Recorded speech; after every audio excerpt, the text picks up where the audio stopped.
Con, you hear me good? Yeah, kind of perfect. Con. Shalawam. First and foremost, I want to give all praise, honor, and glory to the Most High God, Yahweh, Ba'ashem, Mashiach, Yahushai. All right, this K.O.Y. Israelites back at it again with another Shabbat service. For all my beautiful brothers and sisters out there, 12 tribes scattered abroad, we come here to bring y'all, that good word, man, that good food, that good breakfast for this early morning, man. So y'all can stay grounded, stay in the faith, stay in this truth, all the way into the end, man. Keep it doing to the end. Shalom. Man, shalom to the brothers and sisters that's in the chat, right? The brothers in the Akim and Akwathium, right? That will be tuning in, right? To the brothers and sisters that don't know about the faith that might tune in, I want to give a strong shalom, peace be unto you, right? The sisters and brothers that doing everything that they could do in their household and outside, as in bringing money in, clothes, phylacteries, all these different things, right? Bringing them inside the household, man, and taking care of their families, right? Whether it be a man or a woman. I want to say shalom to y'all, right, to the brothers, right, that labor diligently in this book, trying to figure out our culture and our ancestry from the source. Right. I want to say shalom to y'all, brothers, man. The children being obedient to their parents, right? And the women that's being keepers at home, man. Shalom. All right, Kwam Yashala. Kwame Yasharahla. Right. So the topic of today's lesson is how to stay grounded with the meditation of the word. Right. How to stay grounded with the meditation of the word. Right. Because when you meditate on this word and you're keeping these precepts embedded in your mind, these are the key elements of how to stay grounded in this truth. Right. Whether you're dwelling in the flesh, you got to battle it with the meditation. Right. You battling all sorts of sin and trying to compass darkness, trying to compass around you. Meditating on these scriptures, these precepts, man, it's that light to defeat that, man. Right? You got any open precepts you want to bring out, King? La La. Come. All right, let me bring one out. I got one right here. Let me pull this up. Bear with me, y'all. Bear with me. Here we go.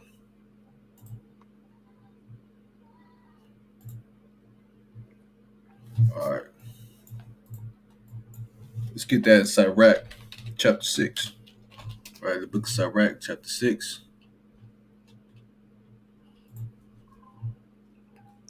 All right, in verse number 7. No, that's not what I want. Salakia. It's 37. Salakia. Right? So this is the book of Sirach, right? Ecclesiasticus chapter 6 and verse number 37. And it reads, Let thy mind be upon the ordinances of the Lord, and meditate continually in his commandments. He shall establish thine heart and give thee wisdom at thine own desire. See that? So you got to continually let your mind be upon the commandments of the Most High, man. Right? You got to meditate continually in this law, right? If you do so, your heart, which is your mind, is going to be established in everywhere you go, no matter where you're going, right? No matter what you put your hand to the plow and your feet, no matter where you go in this world, man, you got to establish. It's going to be established in your mind, embedded in your mind, the ordinances of the Lord, how to walk around this world with wisdom and walking around this world with understanding, right? And give thee wisdom at thine own desire, right? So to meditate on this word, man, is you desiring to get the scriptures, man. Is you desiring to gain the knowledge. You see that? And you will be well established, right? But if you don't give your mind to the precepts, if you don't give your mind to meditating on this word continually on a day-to-day basis, you're gonna go off, man. Right? These things help you stay on track. You know? Let me read verse 36. And if thou seest a man of understanding, get thee betimes unto him, and let thy foot wear the steps of his door. Right? So you got to continually, if you lacking wisdom, you lacking understanding, and you see somebody over there who has the wisdom and the understanding, and you want to walk in such a light as this man does, right? Don't hesitate to knock on that brother's door, man. Don't hesitate to call a brother up like, look, man, I'm falling out the wayside. I need some help, because that man has enough understanding to distribute. Just like Ecclesiastes 11:1 says, man, distribute thy bread upon many waters, and it shall come back after many days. Right? With that, I yield. First Corinthians chapter 9 and verse number 28, I believe. Con.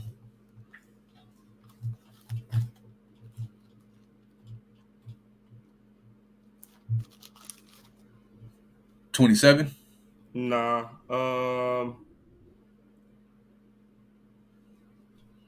Start at I want fight. I want to fight the good fight. Uh, I see what you're saying.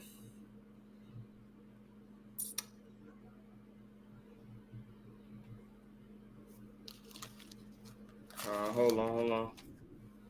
Bum, bum, bum.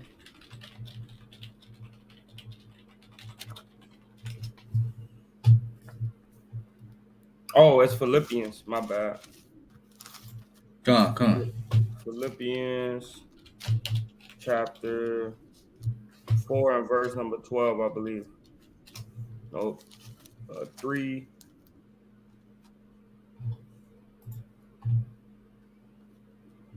Oh shit. I know it's in Philippians. My bad. First Timothy. Yeah, I think First, that might be it. Fight the good first, fight of faith. 6 and 12. con. Come. This is First Timothy chapter 6 and verse number 12. Fight the good fight of faith. Lay hold on eternal life, whereunto thou art also called, and has professed a good profession before many witnesses. So we gotta continue to fight that good fight of faith, man. Lay hold on eternal life. We know that there's steps that we gotta take. We have to have hope. We have to have hope. We have to have faith, long sufferingness, kindness, gentle, right? To learn how to be gentle, right? Not false accusers, right? Not man pleasers. Also, what? Keep the laws, right? Keep the faith in the Mashiach Yahushua, right? And this is our hope that at the end that we'll be saved, man. And it only come by dedication and meditating on the words of the Most High God, Yahweh, by Hashem and Mashiach Yahushua. Con. That's right. You got to stay enduring in this thing, man. Right? You got wickedness abounding in these last days, wickedness increasing in these last days. Right? You can't let these demons knock you out of that ring, man. Right? You over there got your trying to throw some jazz, man, but the demons over there knocking you up, man. Right? But you got to Man, listen to that coach. You know, you be in the ring, and then when the round is over, you got that coach in your ear, like, hey, man, swing him this way, hit him with this, let him tire himself out. Then you come back with that last punch, man, and knock him down, man. Right? But that coach is constantly these scriptures, man. It's these precepts that we meditated in our mind to keep us grounded so we don't get knocked out of the match, man. You get knocked down, but guess what, man? You get back up. Oh no, I'm just gonna lay I'm out for the count. No, man. You get back up and you keep fighting this good fight, man. Why? Because you have enough faith and belief that you're gonna make it, you're gonna be the champion, man, of that match. So demons are constantly plaguing our mind, trying to keep us knocked out, man.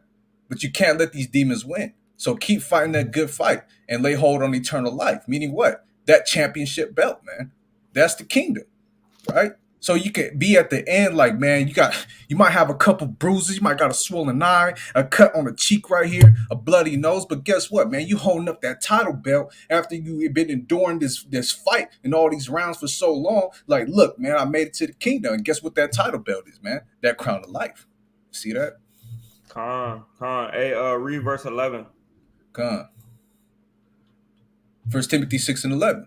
But thou, O man of Yahweh, flee these things and follow after righteousness, godliness, faith, love, patience, and meekness. So it goes into the love of money, right? Envying, worrying about what the next person has and stuff like that. Flee those things, man. Right? Covetousness, wantonness, right? Being lascivious, right? Doing all that gyrating in the club. Flee these things, right? And go after thirst after righteousness, meekness, right? Lowliness, right? Learning how to be humble in the face of your adversaries as well in the face of your brothers, right? Don't be lifted up with pride, right? Because pride cometh before destruction, and a haughty spirit, right, before something else, right? A I forget fall how it goes. before a fall. Before a fall. There we go. Hmm.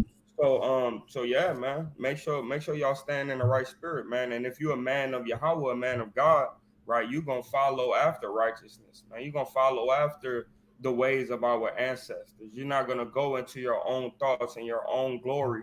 You're gonna do the things that our people have done, right? Not within the last 500, 600,000 years, but in the time of antiquity, right? Where it was 2,500, 2,000 years ago, where we was doing our thing, in the eyes of the adversary. That's right. That's right. That's right. Hold on, give me 1 second. All praises. So with that, I'm gonna grab something as well while the brother doing whatever he's doing, right?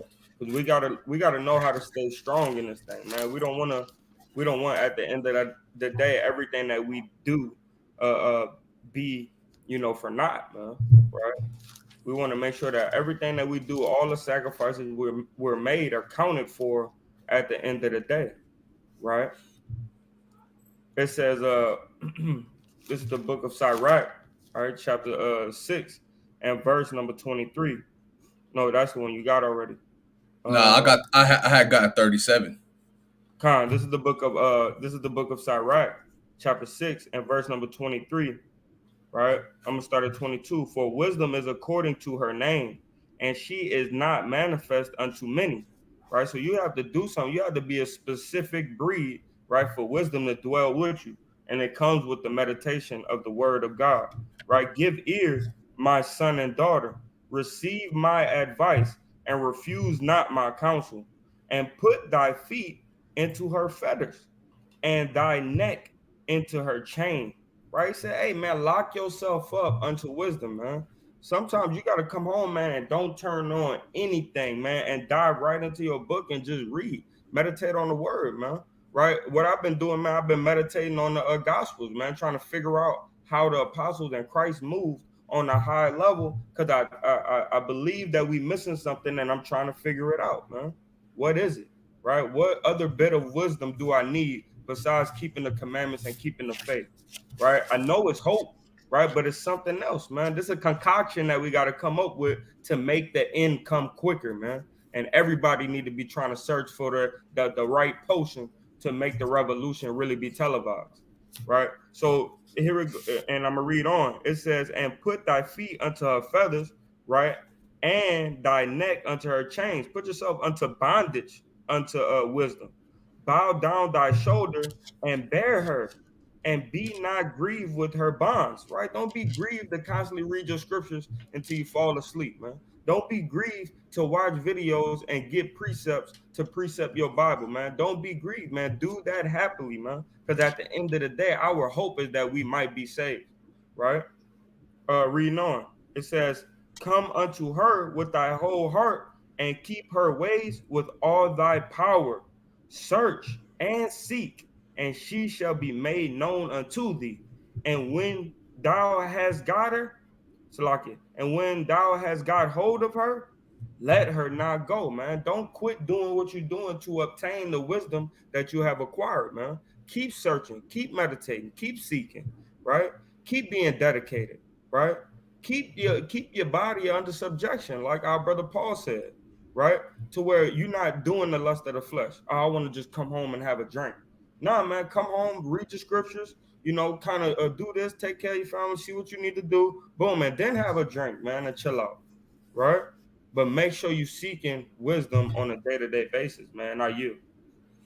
God, that's right. That's right. Seeking on a day to day basis, man. Right. Constantly battling that flesh and that mind because your flesh want to do everything wicked, right? Your flesh wants to do everything that feel good to the spirit, right? The spirit wants to do everything that's against the flesh, man. Right? So you Mm-hmm. got to battle your mind constantly and you got to get in these scriptures and defeat that thing, man. Right? Oh, man, you know what? I don't feel like reading today. Hey, man, force yourself to read, right? Because once you start to force yourself to read, all of those past thoughts of the flesh, man, is going to go away. You And know? then you get zoned into reading, and it'd be hard to stop. You know, and even Hmm. if that don't happen, at least read a quarter of a chapter and be like, okay, I read today. You know what I mean? I did put my body under subjection. You know what I mean? I did read when I didn't want to. Yahweh, you know what I mean? Take that into consideration. Right. That's right. But a lot of times, man, like you were saying, man, once you start, man, it'd be hard to stop. You end up reading two chapters on accident. That's right. That's right. And the thing I like to bring out a good analogy, man. Our people like to watch shows all damn day, man. They like to sit there and watch Netflix all damn day, right? Yep. You start episode one, episode two, episode three. Next thing you know, you forcing yourself to stay up because now you're on episode 16 to 20, man. You know? That's me. That's me. Ah, rubbing your eyes like, no, okay, just one more episode. Hey, man, you do that with the scriptures, man, your spirit gonna get built up. You do that with damn Netflix and Disney Plus, man, your flesh is gonna get built up, man, because all they do is put on there is wickedness, man. Stuff to feed the flesh. But if you start First Kings chapter 1, next thing you know, you're on damn chapter 26, man. Man. I can't wait to find out what's gonna happen tomorrow, man. I can't wait to see what Saul's gonna do, man. Hey, this is heavy, man. So if you Uh-huh. apply that same type of idea and mind to the scriptures, the same way you do with Netflix and damn Disney Plus, man, guess what, man? You're gonna get built up in the spirit and you're gonna gain this understanding. That's right. That's right. And you know, I there was some weekends, man, back months ago, man. I was doing the same thing. Let me finish this today. Let me finish the whole show today, so that way tomorrow and all the rest of the days I could just dedicate myself to Yahweh. But today, I'm about to finish this damn Netflix show. You Hmm. understand? And, So and it's not wrong to watch Netflix. It's not wrong to watch your Disney Plus episode. We're not saying it's wrong to do such a thing, but if you putting that before the scriptures and you putting that before the Most High, man, hey, you going off, man, because now you're feeding your flesh more than you're feeding your spirit, man. You got to keep that scale balanced. Okay, I'm gonna feed the flesh, watch the shows, nah, but you know what? Let me exceed that with the spirit, man. You know, man, put one before the other. You know. So those are the opening precepts we wanted to bring out. But the topic again for y'all, all y'all just coming in and tuning in, is how to stay grounded with the meditation of the word, right?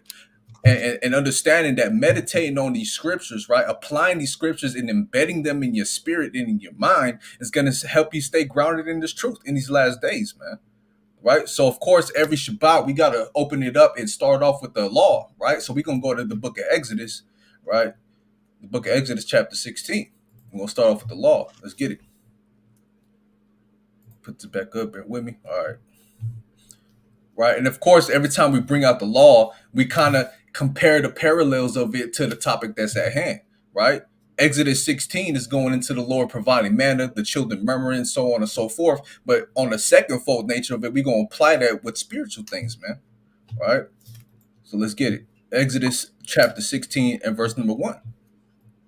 And they took their journey from Elim, and all the congregation of the children of Israel came unto the wilderness of Sin, which is between Elim and Sinai, on the 15th day of the second month after their departing out of the land of Egypt. mm-hmm. And the whole congregation of the children of Israel murmured against Moses and Aaron in the wilderness. And Right? you know what's crazy? Unless you have some, I didn't mean to cut you off. Now go, King. You know it's crazy though, because when we do our makeover, when we do our makeup Passover, right? It's on the second day, right? I mean, it's on the second month and the 14th to 15th day, right? That's crazy, right? Because right here it's saying, you know, this happened on the 15th day of the second month, right? And that's how makeup Passover, right? So spiritually, man, you know, this is right on point, man, with the delivery of our people, man. Mm-hmm. Con. That's right. And watch what verse 2 says again. And the whole congregation of the children of Israel murmured against Moses and Aaron in the wilderness, right? Murmur, what does murmur mean? Murmur means to complain. Let's get that, right? A type of complaining.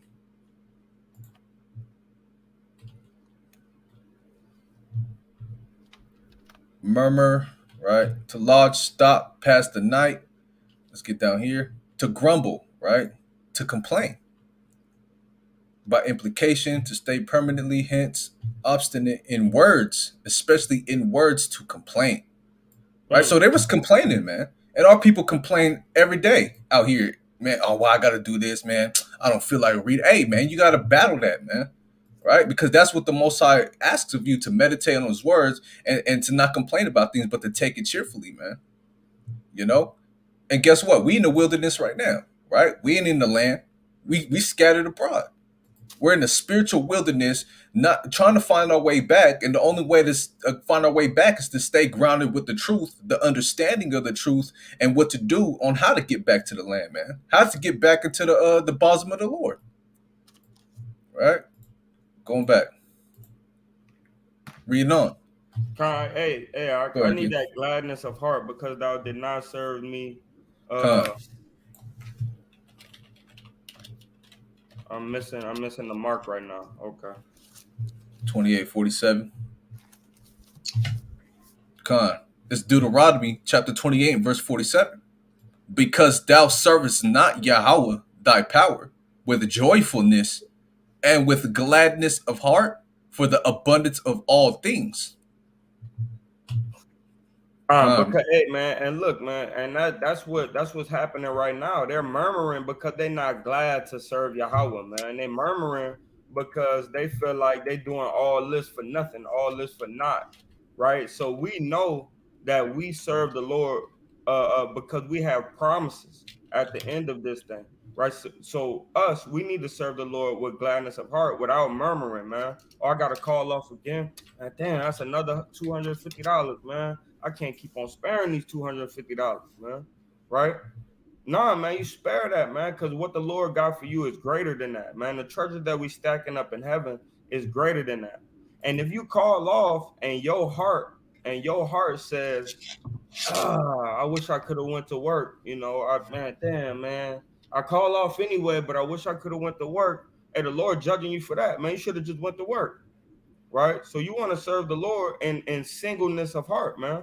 Like, okay, mm-hmm. I don't care what this is saying, I'm following this way, right? And I'm happy to do so, man. Right? Give me my riches in heaven, where moth neither rust do it destroy, man, or decay, right? Con. That's right. That's right. You can't serve the Most High or when you want to serve the Most High, man. Right? You can't complain about the Most High giving you that strength of arm to bring you out of the wilderness or to bring you out your affliction, or no matter what, man. The Most High is there for you, but you only want to be there for the Most High when you want to. Hey, that's off, man. Right? Let me get this quick preset. Hey, and make sure y'all like, share, and subscribe, man. We need this to go out to the masses, man. Con. That's right. That's right. This is the book of Jude, chapter 1, and verse 16. These are murmurers, right? Let's start at 15, right? To execute judgment upon all and to convince all that are ungodly among them of all their ungodly deeds, which they have ungodly committed, and of all their hard speeches which ungodly sinners have spoken against him. Right? What are hard speeches, right? Speeches that are not smooth, speeches that are not soft and humble, with joy and with the fruits of the spirits embedded within it, man. Right? Hard speeches is rough, it's rugged, right? You ever get that damn that scraping sound on a chalkboard, man? It's unpleasant, man. Right? Don't nobody want to hear that, you know? Those are hard Mm, speeches. And hard speeches come with what? Ungodly deeds. Because if you're doing mm, something ungodly and you're doing something that's against the willpower of Yahweh Shem Yahushai, man, you're going to speak hard speeches, man. Things that are not soothing to hear, man. Nobody want to hear that madness, man. Right? Verse 16. These are murmurers, complainers, walking after their own lust. Lord, See that? damn. And their mouths speaking great swelling words, having men's persons in admiration because of advantage. You see Mm. that? See that? Let me get that in the NLT real quick. Watch this, because I read it yesterday. Right? Jude 1 and 16 in the NLT. These people are grumblers and complainers, right? You don't want to hear nobody grumble about it. Man, hey, man, stop smacking your teeth, man. right? Babies do that, man. Grown men don't do these things, man. A real man keeps the laws of the Most High God, and and keeps that charge, man. But you got toddlers over here complaining and throwing temper tantrums, man. How you gonna Man, throw a temper tantrum in these last days, man? Knowing what's about to come, man. Are you really in the faith? Are you really grounded? Because out, man, you going off if you grumbling, "Oh, man. You know what, man? Man, I don't want to do it, man. Come on, you tripping, right? Living only to satisfy their desires. Oh man, I just want to do what I want to do, man. I don't want to do that. They brag loudly about themselves and they flatter others to get what they want. See that? man, Man. And that's wicked, man. That's not the fruits of the spirit, right? yeah, This is not how you not if you don't want to inherit the kingdom of the most high, you're gonna do these things, man. Right? But if you do want to inherit the kingdom of the most high, man, in that eternal life, you're gonna do everything against this, man. Right? Khan. And I yield on that. con, Khan. Going back. Exodus 16, right? And verse number 3. And the children of Israel said unto them, what to Yahweh we had died by the hand of Yahweh in the land of Egypt, when we sat by the flesh pots, and when we did eat bread to the full? For ye have brought us forth into this wilderness to kill this whole assembly with hunger. con. It's like, bro, like where your faith at, man? Your faith is in Egypt, man. Your faith is in Egyptology, man. In Kemet, right? In damn the Ethiopian Jews, man. In Mass and a Catholic Sunday, man. Right? America, man.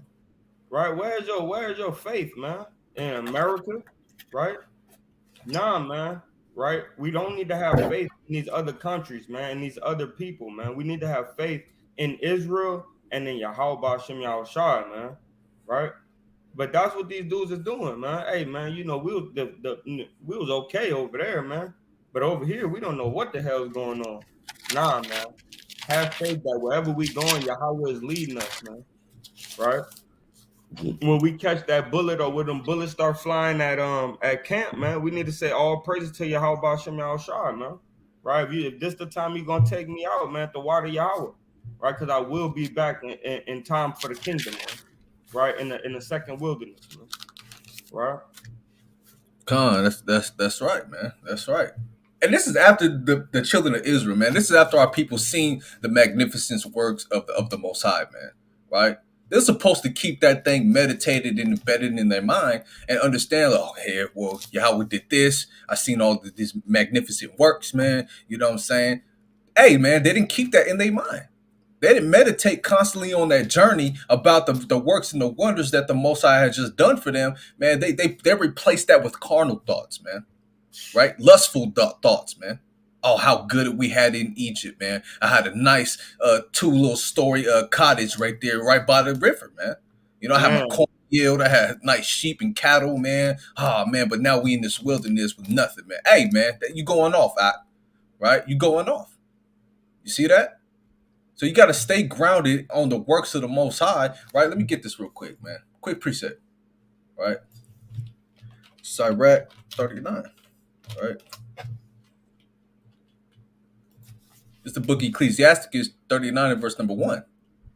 But he that giveth his mind to the law of the Most High and is occupied in the meditation thereof will seek out the wisdom of all the ancient and be occupied in prophecies. Right? So if you give your mind to the commandments of the Most High, you're gonna seek out the wisdom of all your forefathers before you, man. Right? You're gonna seek out all the wisdom. Oh man, I see what Joseph did. You know what I'm saying? You know what? Hey man, what Elijah and Elisha, I see the way they was moving. Hey man, you're gonna keep these things in your meditation, man. Right? Of all the ancient and be occupied in prophecies. Right? man, Meaning what, man? Oh, this is gonna come to pass. Let's hearken and think with my mind and my thoughts what has already came to pass. The works and the magnificent wonders of the Most High God. Hey, man, they didn't do that in the wilderness, man. And guess what? We in the spiritual wilderness right now, right? How the Most High is getting ready to destroy this place, right? America. Are you thinking about that? How the Most High is going to bring us back into the kingdom with everlasting life and have all these nations under subjection, man? Are you thinking about that? No, man, because you so caught up in the lust of your flesh and your own wicked deeds, man. And that's Bring going it to out, get all right? destroyed in these last days. See that? Con, Right? Read on. He will keep the sayings of the renowned men, and where subtle parables are, he will be there also. See that? Okay, let me figure out what this means. Let me figure out what that means. All right, I see how David moved. I see how David talked and the things was in his mind. I see how Moses taught and the things that were in his mind. You got to keep the sayings of these renowned men, man. Right? Of course, the classic Joshua 1 and 8, right? Meditating on the word day and night, you know? man. And with that, I you. Con. So I got a quick script, man, because we was going in on how these people they taking on the cares of Egypt, man. They're remembering the faith. They having faith in Egypt and not in the Messiah and the Most High, man. Right. So I want Isaiah chapter 23 and start at verse number 6. Right, because they doing the same thing like Captain Khalil is talking about or was talking about, you know what I mean, that they having this upstanding faith in America, man, and not in Yahweh. Right. So this is a prophecy going in on America, man, right? And the daughter of Tarshish, which is the daughter of Babylon, which is the so-called Caucasians in America, right? Go ahead, Con. King. This is Isaiah chapter 23 and verse number 6. Con. Pass ye over to Tarshish. How, ye inhabitants of the isle? Mm-hmm. Is this your joyous city? Whose Con, antique. and Go ahead. that's how we look at this place, man. I don't never want you got people, man, that say, hey man, when we go to war, right? Nobody could beat America, man. There's black people and Mexican people, man. When we go to war. That ain't our war, man. Right? When we go to war, we gonna defeat all these nations. No, you not, Mm-hmm. man, right? Because the judgment that's coming here is set in stone, man. And Yahweh is not slack concerning his promise, right?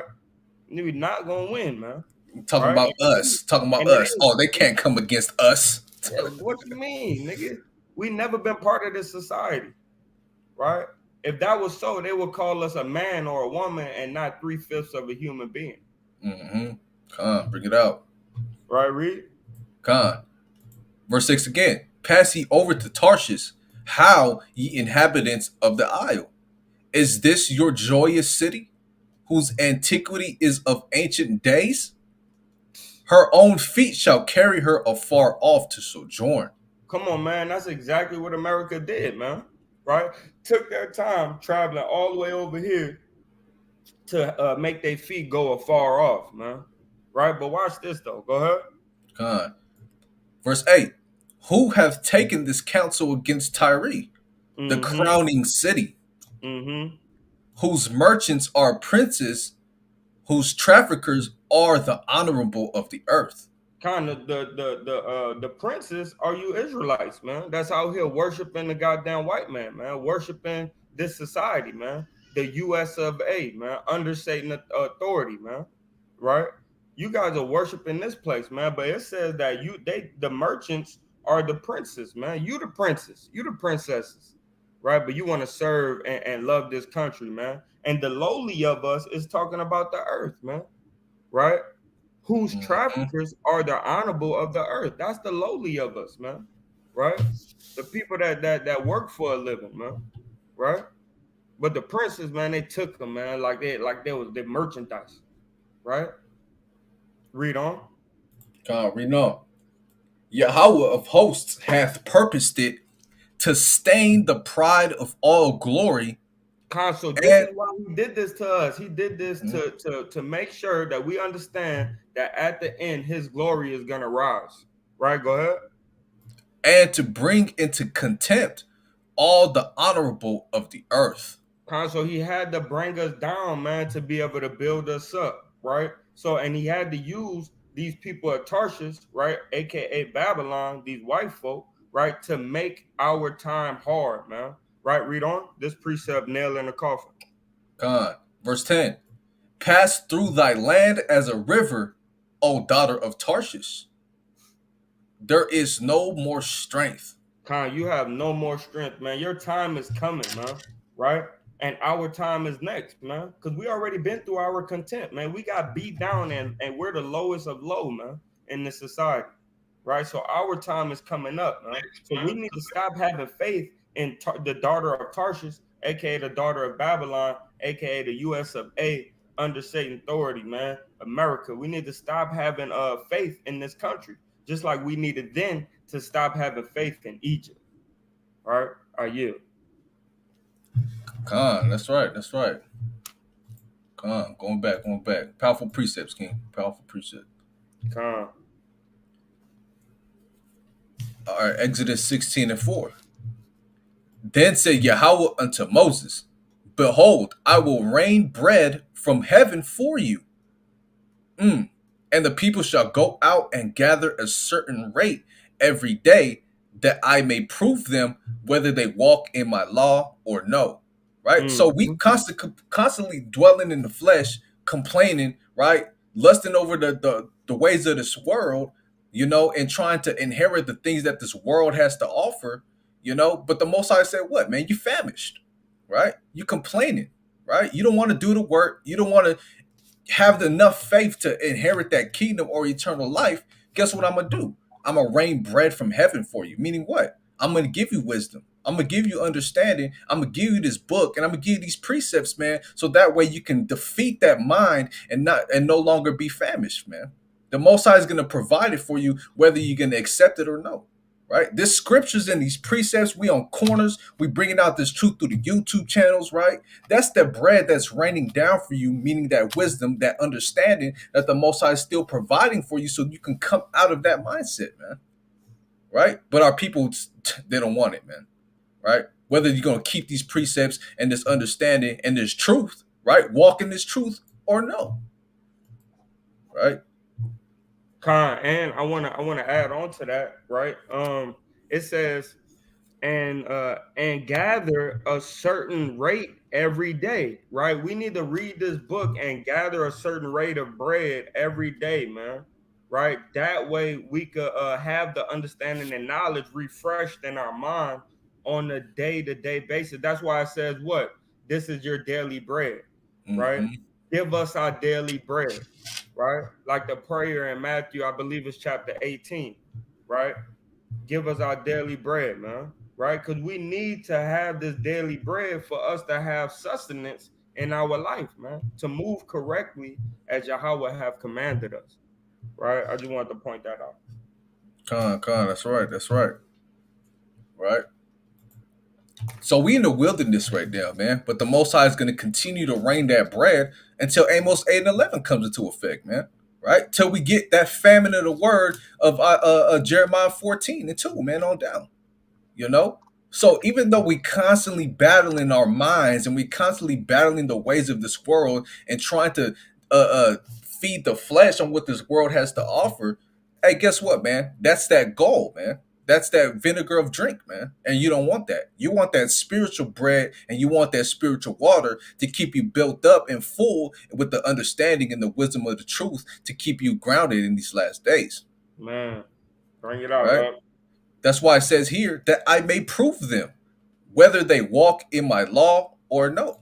Right? Or So the no. Most High is going to provide that manna, give us that truth and that understanding, and whether you're going to want it or not, man, it's still going to be there for you for an offering, man, to you, man. Right? Revelation chapter 7 and 17. Uh, Revelation chapter 7 and verse number 17. And it reads, For the Lamb which is in the midst of the throne shall Start at feed them. start at 16. Con, con, con. Start at 15. Slakia.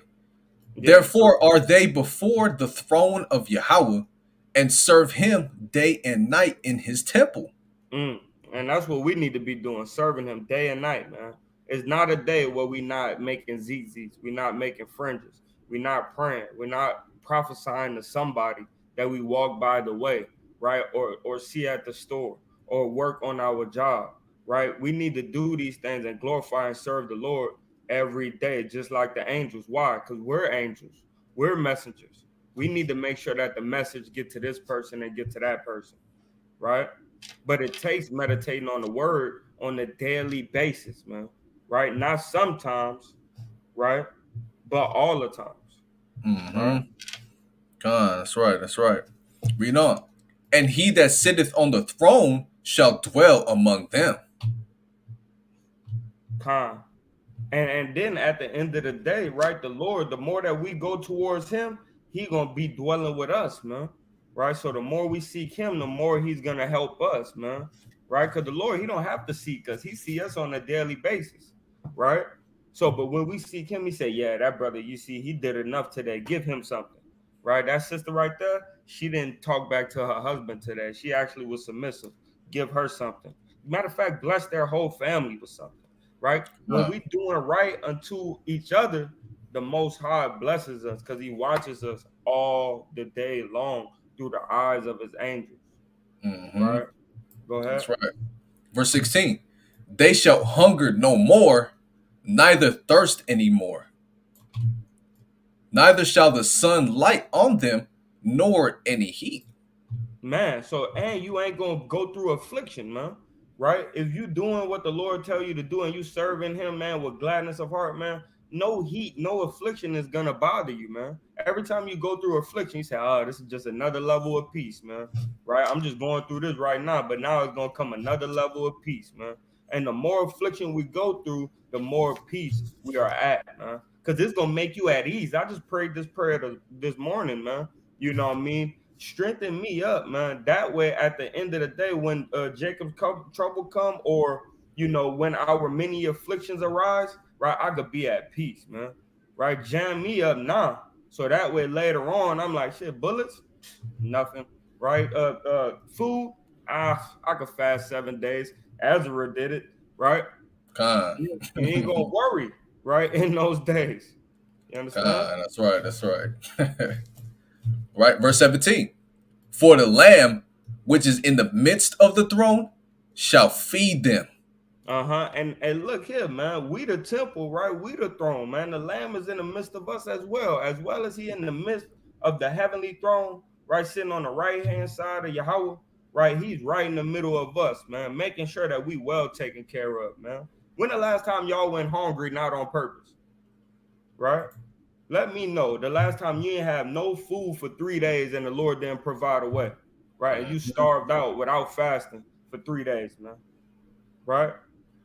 Let me know when the last time that happened, man. It didn't. I know I don't remember the last time I went hungry for 3 days because I couldn't eat. Because I would go over there and do what David did and steal me some bread from out the stove, man. Right? Because I'm gonna make sure I eat, and Yahweh gonna make sure I eat, man. Mm-hmm. Right? A man's goings is of Yahweh, man. Man, He'll lead you to do that, you know? yeah, kind. So, but keep going, huh? Read on. Right? For the Lamb which is in the midst of the throne shall feed them and shall lead them unto living fountains of waters. And then he gonna give you that wisdom in abundance, man. Once you pray, you serve him, right? You always asking Yahweh questions, man, to lead you in a way, man. Take the steering wheel, right? We think just Christians say that, man. Right now, us in the faith, man, we say that as well, man. Hey, Yahweh, man, I don't know what to do right now. You take the real wheel and figure it out. I'm just gonna follow behind you because I don't know what the heck to do with this. You feel what I'm saying? Sometimes you have some stuff on your plate and you just need to push the plate forward, man. Had that. I'm cool. Right? I got too much going on. You could go ahead and deal with that one. Right?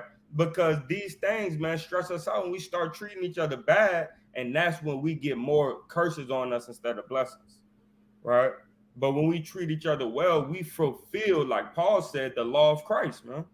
Right? And the law of Christ is what? Patience, peace, right? Not holding grudges, man. Kindness, right? Gentleness. Not talking to each other with a spiteful tongue, man. Mm-hmm. Them hard Right? speeches, man. You said what? Them hard speeches. Not Yeah. talking with each other with no hard speeches, man. You know? Vinegar speech, man. You Right? want that thing to be sweet, man, to where people are able to accept your counsel, man, accept your judgment, man. Right? Con. Is that it on that precept? Now, finish it off. And Yahweh shall wipe away all tears from their eyes. And then once that happened, right after we go through those afflictions, we serve Him to the best of our ability, right? He gives us our daily bread. We make sure we read our daily bread and take up our daily bread. Eventually, He gonna be able to wipe away our tears from out our eyes, man. Right? You got brother Bam, right? Bam Alazar, right? He just lost his mama, right? You think that brother was crying? Nah, man, he's so built up in the spirit, man. He just like, hey, man, I know this was the time, man. I appreciate you, mama, for blessing me with this time, right? But I know you gotta go. I love you, man. I appreciate it, and I know I made you proud of the man that I became, man. Right? Brother ain't crying, man. Why? Because he had peace, man. He know what's happening with her when she goes to the next level, man. Right? Mm-hmm. Mama gonna be back, man. Right? Mama gonna be all right. She gonna chill with the father for a little while, That's right. right? That's It right. gives us a level of peace, man. Getting that understanding, man. And that's the part of healing our people too. Just a sidebar. That's how we heal our people when we give them the understanding on why these things happen, man.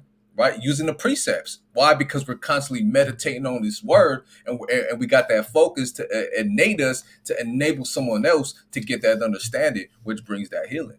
Right? All praise to the Most High. All praises to the Most High, man. Going back Exodus. Con. Right? Whether they will walk in my law or no. Verse 5. And it shall come to pass that on the sixth day they shall prepare that which they bring in, and it shall be twice as much as they gather daily. Right? So you in weekend, you in the week, right? You at work, right? You constantly battling the flesh, right? You constantly going through all these things throughout the week, man. You still have to gain this knowledge and meditate on the word, because when we meditate on the word, we know how to move about this world, right? I'm at work 5 days and I still got precepts replaying in my mind because I meditate on these precepts and I embed it within me so I can walk ye in it on a daily. But on Man, that sixth day is the time when I'm off of work, right? When I don't have to go to work, right? And that day, I make sure I'm able to actually get these precepts even more, man. Right? We got to refill that chamber into that assault rifle, man, and shoot these precepts back out when we go back to war in the world battling the flesh. man, Right? So that sixth day we shall prepare that which they bring in.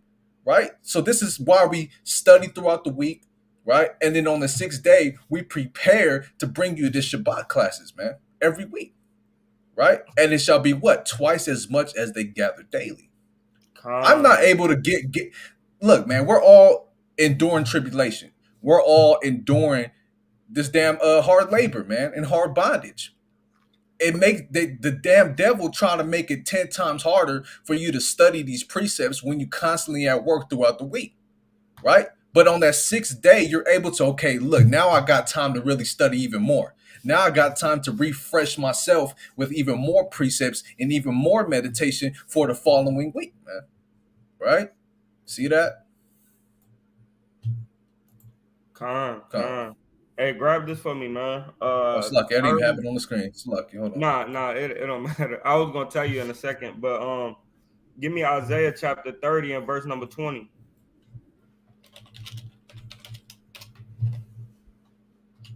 Come on. It's the book of Isaiah, chapter 30, and verse number 20. And though Yahweh give you the bread of adversity, And sometimes it'll feel like adversity, man. When you going through everything in life, your woman flashing out, right? Your kids don't want to listen. You trying to read, but you just can't get it. You know what I mean? Because everything going on around you, man. Right? The bread of adversity is a mug, man. Sometimes it's adversity just to go through the scriptures, man. You got a sleep demon on you, right? And it's trying to make you. It's conflicting with your soul, man. You want to read, but some reason you just keep on your eyes keep on shutting and get heavy, man, and drying out, man. Right? And you kind of just like you trying to like and you just trying to read, man. Right? And sometimes it'll be adverse to get the bread, man. But we need to try to get this bread like the brother was going into on a daily basis, because this is how we stay in the spirit, man. Right? mhm, Go ahead. uh, and though the Lord give you the bread of adversity and the water of affliction, And sometimes wisdom would afflict you, man. You knowing this knowledge afflicts you sometimes, man, during the day, man. You just seeing like Israel doing dumb stuff, and it's just like, bro, y'all like to, to be honest, y'all get on my nerves, man. Right? You the reason why we ain't in the kingdom yet. Right? That's how brothers be feeling when they out there in the streets, man. Right? You looking at a brother, man, and the wisdom that you got, you just like, bro, you just sound stupid, bro. Like, why you ain't talking about nothing that's of sustenance, man? Right? You talking about 2K, man. Right? Oh man, you seen that new movie, man? The 4K was crazy on that, man. The animations, man, was crazy. Right? Hey man, you know, I just man, yesterday we rolled up a 3.5, man, put it in between three. Bro, nobody don't want to hear that, bro. Do you remember a precept, man? Right? Oh yeah, you remember when Daniel, man, Daniel, he was chilling, right, and doing his prayer, man, and the soldier, man, the soldier came, got him out of his place because he saw him through the window kneeling and praying to Yahweh, man. Right? That was crazy, Mm-hmm. right? What those type of conversations at? Because we get afflicted in our mind because of the wisdom that we have, man. Right? Go ahead. Right? And though the Lord give you the bread of adversity and the water of affliction, yet shall not thy teachers be removed into a corner anymore. Hey, cause regardless, man, we gonna go out there, man. Whether they do us like they did Daniel, man, and throw us in the lion's den, man. Start shooting shots at us, man. Right? We gonna be out there and serving the Lord, man. Right? Because the wisdom of affliction is telling us that we cannot just stay inside, man. We cannot just not say anything, man. We have to. It's just like a fire, like Jeremiah, man, chapter 5, right? It's like a fire just going up in us, man, and we can't handle it, and we got to give it to the next brother. Right, Mm-hmm. go ahead. But thine eyes shall see thy teachers. And now your eyes is going to see your teachers, because we're not going to go run with the wisdom and the bread of adversity. We're not going to go run with it. We're going to give it back to you, man. Even if it takes us bringing out the scriptures and you damn scoffing, man. Right? We're going to deal with your scoffing, and we're going to talk to the person in the back, man. Right? Lord willing, that person in the back hear everything me and you talking about with your scoffing, and he get edified, man. Because the Lord going to get Mm-hmm. his sheep. Regardless if we know it or not, somebody in the background probably he not they all day all night looking up the Hebrew Israelites, right? And we don't even know that we helped that brother or sister in the background, right? You remember Con. last week, brother was sitting on the car, man, chilling. We had to help that brother come to the front. You Mm-hmm. feel what I'm saying? That brother was gonna go home and you feel me, right? Mm-hmm. But I'm done on that. Con. That's right. That's right. So look, man. Right. Even though we're going through these trials and tribulations, right? Even though we're going through affliction on a day-to-day basis, guess what, man? Your teachers are not going to be removed into a corner, right? That wisdom is not going to be taken away and hid for all who to for them for the people to come to them, right? For lack of better terms, right? We're not going to have to go seek them, but your eyes are going to see your teachers instead, man. That means what? It's out there for you, man. Right? We got a big old stand, right, at camp saying, hey, look, man, right on that top sign right there says what? Free water, man. Right? You don't have to go into the store or your church houses or damn Pastor Pork Chop and be like, look, you got any water here? I need it. No, man. We outside now with the sign right there with cups, on a stand saying free water, man. Right? Because we are throwing that wisdom to you. We have that bread for you to come get it freely, man, without you having to seek it. It's going to be right there for your eyes to see. Oh man, where's this water at, man? I want to gain this wisdom. Where do I find it? You know what I'm saying? Hey, man, it's right here. Right? We got a big old sign saying here is the water for free, man. You know? Not charging like Pastor Porkchop be charging you in them damn church houses, man. Right? That wisdom is going to be cast out. Right? Let me get a quick precept. Right? Ecclesiastes 11 and verse number 1. Right? Cast thy bread upon the waters, for thou shalt find it after many days. Right? So what does that mean? Right? Cast your wisdom upon the waters, man, among the people. right? The same way you put a note inside of a bottle and you throw that bottle into the ocean. I hope somebody finds this understanding, man. Hope somebody finds this truth. Guess what, man? After many days or after so long, that bottle's gonna wash up into the shore, and somebody is gonna be walking along that seashore, man, and they're going, hey, I found a bottle with a note inside, man. Right? You see that? That's what's gonna happen. So if you cast out that wisdom, man, it's definitely for sure gonna come back, man. Man, Right? Ecclesiastes 11:2. Give a portion to seven and also to eight. Right? And we all know seven means complete, but eight means what? Infinite, man. Right? mm, Infinite. For thou knowest not what evil shall be upon the earth. Right? So we got to constantly cast out this wisdom and give that free portion of water, right? And not be removed into a corner or taking this wisdom and running with it, but casting it amongst our people, man, that they may what? Find it after many days, man. Right? It might take a Jake 5 days. It might take a Jake or Eve 11 days, 10 days, right? To get the understanding. But guess what, man? After so long, they're going to eventually find that bottle, man. And whether they're going to walk in that truth or not. See that? con. Con. Now you. All right, go back to Exodus, King. Con. Exodus 16 and verse number 6. Right? And Moses said unto Aaron, and Moses and Aaron said unto all the children of Israel at even, then ye shall know that Yahweh hath brought you out from the land of Egypt. And in the morning, then ye shall see the glory of Yahweh.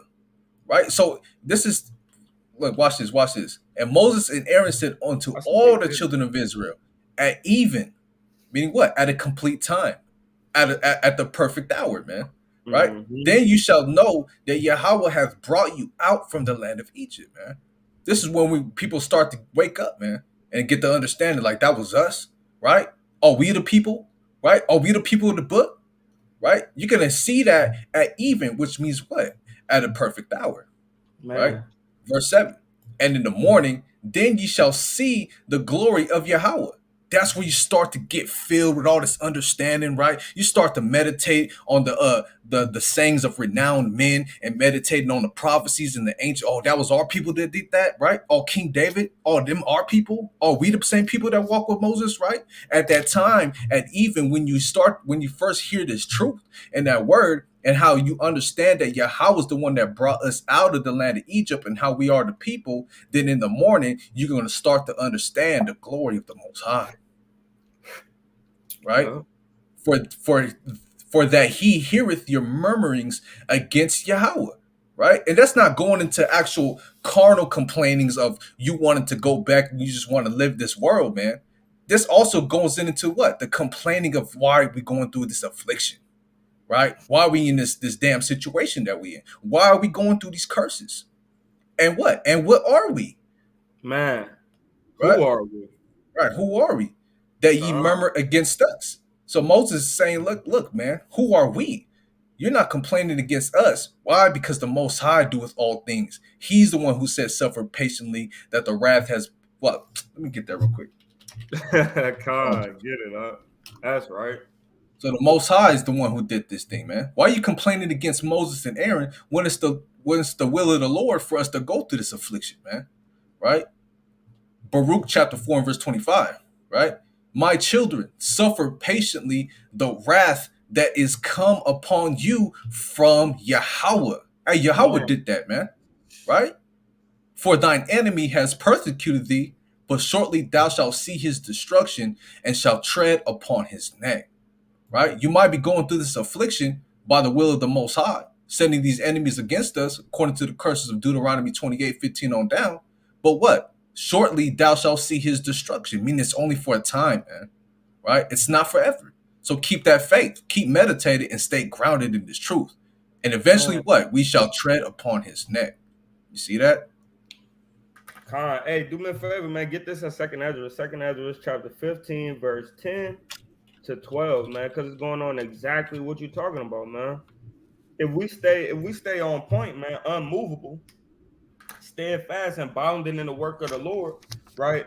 we're gonna have this thing is gonna happen to where we're gonna understand, okay, this is who we are, this is how we're gonna move, and this is how we're gonna get our salvation, man. Right? This is not an easy walk, man. This is a walk that you need to open up the book, man. You need to pray unto the Most High. You need to meditate upon His word, because the Satan, our adversary, is looking for every opening to sift you out, man. Right? Every avenue, every good doctrine, right, to where you could be led away captive, man, and led to the slaughter, man. Right? So you got to make sure, man, to pick up your cross daily, man, and bear that burden, right? Because these afflictions gonna come, and we don't want to get taken out of this thing by afflictions, right? Because the afflictions to come, that's in Second Ezra chapter 15, is way worse than we're going through right now. Arguing with your wife, kids not listening, right? Brother done offended you, right? Don't want to apologize. All these are little light afflictions, man. Not being able to pay bills, pay rent, internet getting cut off, right? Lights getting cut off. That's light, man, right? We ain't gonna have no internet. We ain't gonna have no lights, man. We ain't gonna have food, man. Our family might get shot in the face, man. You might see your wife or your husband get boop-bop in the head, man, and brain explode in the back, man. Right? It's gonna get big, man. It's gonna be the worst thing you ever seen, man. Worst thing known to man for our salvation to come, man. Right? So we gotta endure these afflictions, man. Right? Go ahead. That's right. Start at verse 10. Verse 10. Yes, that's correct. Second Ezra chapter 15 and verse number 10. It reads, Behold, my people is led as a flock to the slaughter. And that's how we move, man. Everything we see, man, we consumers, man, by nature, right? Because we sheep, man. We just consume the grass. If the grass look good, we gonna go ahead and glean it, right?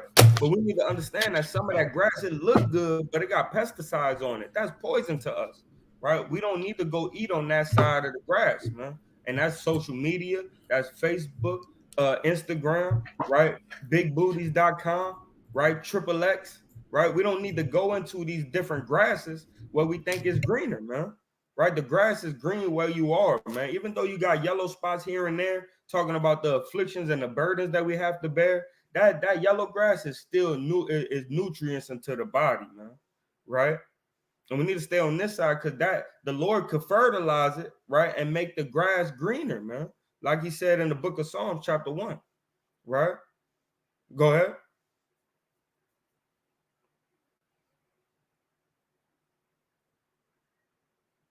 I can't hear you, King. Oh, kind of lucky. Verse 10. Behold, my people is led as a flock to the slaughter. I will not suffer them now to dwell in the land of Egypt. Meaning our captivity is about to turn around. It's time to get up out of here, man. Right? Go ahead. But I will bring them with a mighty hand and a stretched out arm, and smite Egypt with plagues as before, Mm-hmm. and will destroy all the land thereof. Man, the Lord not playing, man. He already got the lice. The lice was in Maine around New York, right? Then you had the fires, right, going abundance, right? You had plagues of locusts, right, coming about, right? Famines happening. Even still to this day, a lot of the food that we getting is GMO modified. It's a famine. They're growing these things in a lab, man, right? In a warehouse with a whole bunch of fake stuff in it, right? So we need to understand, man, that hey, man, these plagues that came upon Egypt is already here, man. Boils, the inflammation of the lungs, man. Right, that was the vid, man. Right, these plagues are already hitting Egypt, man. Right, but they got a bigger flood that's coming, man. Right, the plague of darkness, man. So deep that you could feel it, man. Right, that been going on since we don't woke up to the truth, man. People been smitten with darkness, man. Not able to understand this Bible, man. Right? He gave the light to those that will, man. Right? That thirst after the words of Yahweh. Right, go ahead. You on mute again. My mic's is lucky. Verse 12. Egypt shall mourn, and the foundation of it shall be smitten with the plague and the punishment that Yahweh shall bring upon it. And that's the nuclear destruction that's coming to this place, man. It's gonna be smitten with a plague of fire, man.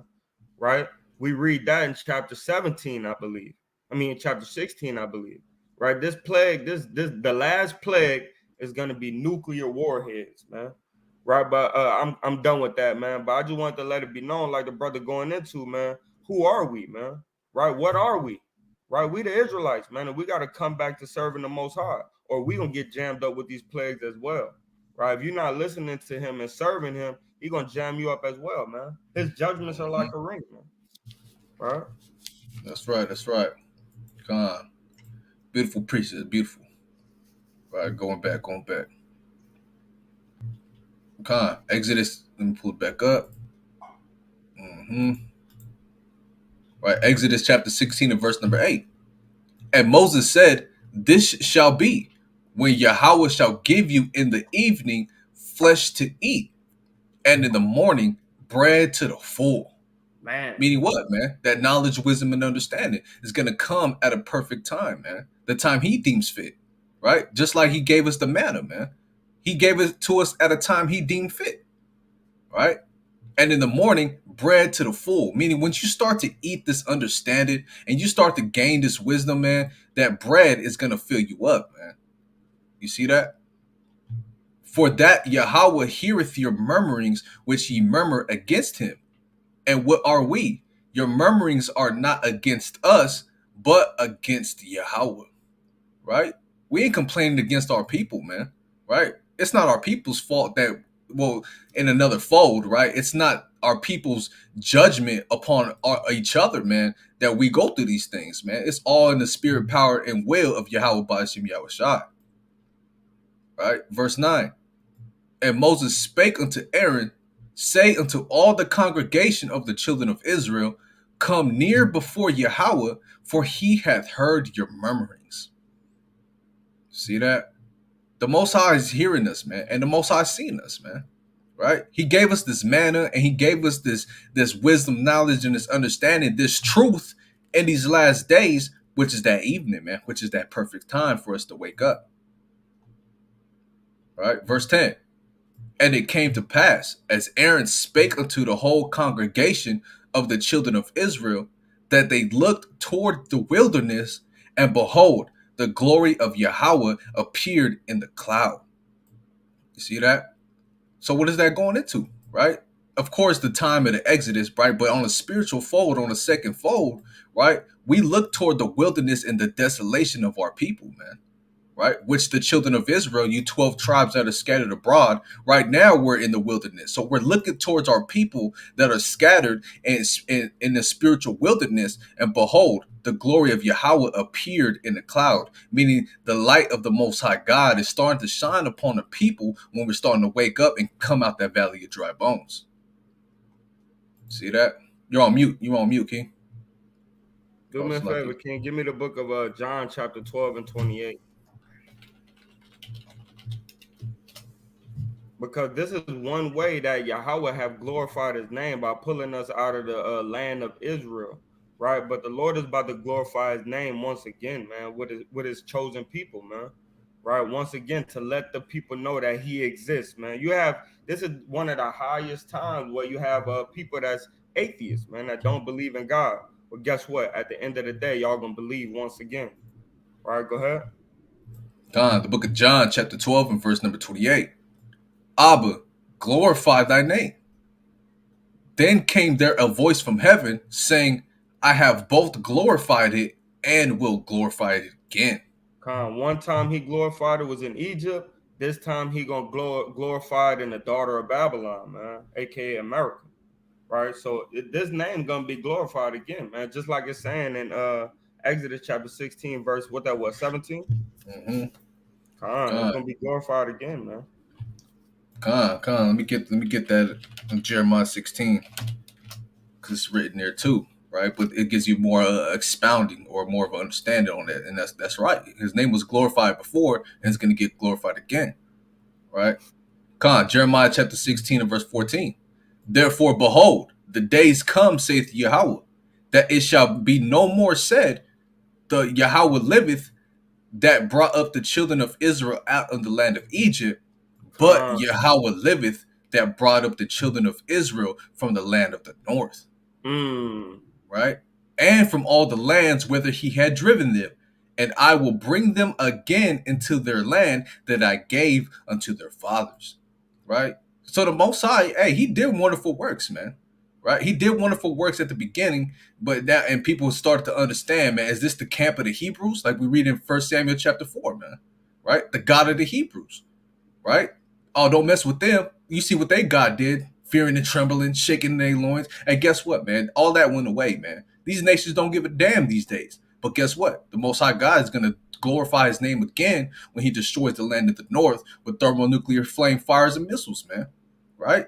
And they're gonna start to understand, like, oh yeah, yeah, the big bad Most High God is back now, man. Hey, yeah, we gonna bow down, right? Because he's gonna be re-glorified. See that? Going back. Salaki. Exodus 16 and 11. And Yahweh spake unto Moses, saying, I have heard the murmurings of the children of Israel. Speak unto them, saying, at even ye shall eat flesh, and in the morning ye shall be filled with bread, and ye shall know that I am Yahweh your power. Uh-huh. So go to uh uh First Peter chapter 1 and verse number 20. I Con, believe con, that's what I want. con. Said desire the sincere milk of the word. Uh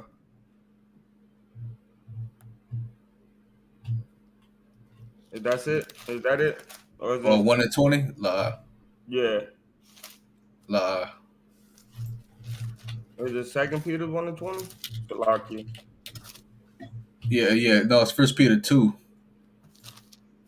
2 and what? 10? 16. Kind of get that. This First Peter chapter 2 and verse number 16. Or am I mistaken, Salakia? Nah, that ain't it.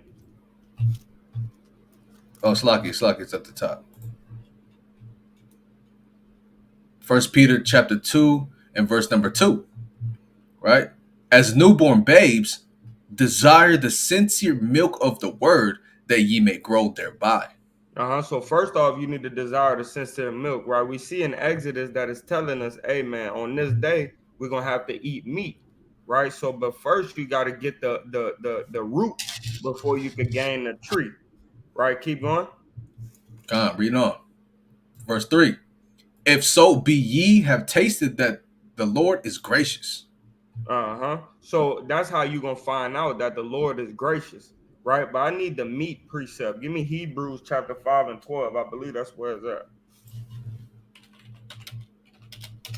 5 and 12. Come on. Hebrews chapter 5 and verse number 12. For when for the time ye ought to be teachers, ye have need that one teach you again, which be the first principles of the oracles of Yahweh, Uh-huh. and are become such as have need of milk, and Mm-hmm. not of strong meat. And not of strong meat, man. So right now, brothers and sisters need to be desiring the sincere milk, man. Even us, we still desire the sincere milk. That's why we're going through the law today, man. Right? Because that's the milk that we need to always have a refresher on. Hey, man, most people, man, they have, maybe like two boiled eggs, a thing of toast, and a glass of milk every morning as as a ritual, right? As a routine, right? So that's the same thing, same way we need to be, man. Even the Lord commanded us to desire the sincere milk on a daily basis. He said every day you should be going into the law, right? So we need sincere milk today too, as well. Even though we do have the teeth for meat, man, right? Being that we've Mm-hmm. been in this understanding for a long time, right? So, but now God is commanding us in Exodus to eat meat, right? But keep going. God, verse 13. For everyone that useth milk is unskillful in the word of righteousness, for he is a babe. Or he is a babe, man. He's still pulling things down, man, and sticking things in sockets, man. Right? And trying to figure out what would happen if I pull this lamp down. Will it break or will I just make a noise? Right? These Mm-hmm. are things that babes do, right? But once you get into the skillful age of meat, right? You kind of know, okay, if I do that, my dad, he gonna whoop me, man. And if I do that, mama, she gonna yell at me, right? Mm-hmm. Okay, and if I do this and that, they gonna get frustrated. So let me just do these things, right? You start having a better way of understanding, right? How to apply wisdom, right? How to apply understanding, right? To okay, I don't want to get in trouble, so I'm not gonna do this. And that's those that are skilled in meat, right? Because we have this thing that we say, man slippeth with his tongue, but his heart is in the right place, right? So we, to be able to be skilled with the word, you got to be able to bring the word out with as less slipping with the tongue as possible, man. And that's when you know you're skillful, you good in the meat, man, right? And you done had enough milk, man, and you drink your daily milk, but you also make sure that you have your turkey bacon, man, right? You make sure you have your egg, man, right? Mm-hmm. Verse 14. But strong meat belongeth to them that are of full age. So big beef, steak, tri-tip, right? That's for those that's of a good age, man. Right, like 6, right, 7, right. People that Mm-hmm. then already went through the turkey bacon and the chicken and the fish, right? They go into that meat that's hard to digest, right? And that's Mm-hmm. for the brothers that's of a strong age, man. That's able to handle that amount of meat, man. That type of meat, man. That digests 2 days later, right? Go ahead. God, God. But strong meat belongeth to them that are of full age, even those who by reason of use have their senses exercised to discern both good and evil. Evil, man. Right. You can expound on that. I don't even want to expound on that. Go ahead, King. Right. So strong meat is when you grow up in this thing, man. You no longer getting that bottle of milk, man, and feeding on that, right? You starting to eat the bigger things, man. You starting to get the deeper understandings of the scriptures, right? And now you're able to actually be built up strong enough to provide milk for those that are babes just coming in, right? And when it says here, the youths have their senses exercised, I mean, just like Cap said, man, okay, I know if I do drop that lamp, it's gonna break, man, and I'm gonna get in trouble. Versus, okay, I don't know what this is gonna do if I reach on that top shelf because I'm only 2 years old. Or I don't know, man. And you get your hand smacked, man. Now you're growing. Now you're starting to get the understanding, right? To both discern what you should do and what you should not do. To be able to discern how to provide good milk and when to provide meat to other brothers, man. Right? Because we raising each other up in this thing, man. A good leader, right, always was a good follower. You have to be a follower to be able to lead, man. You see that? Khan. All praises, man. The water. Come on. Oh praise, oh praise. Going back, going back.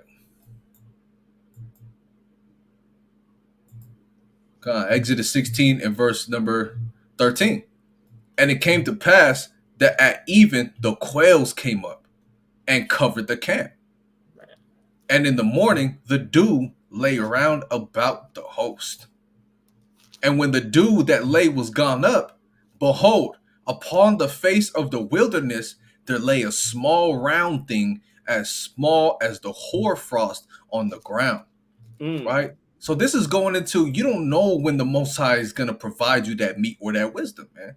But sure enough, at a perfect time in the perfect place, it's going to come onto you, man. You're going to start to understand, like, yeah, this is from the Lord, man.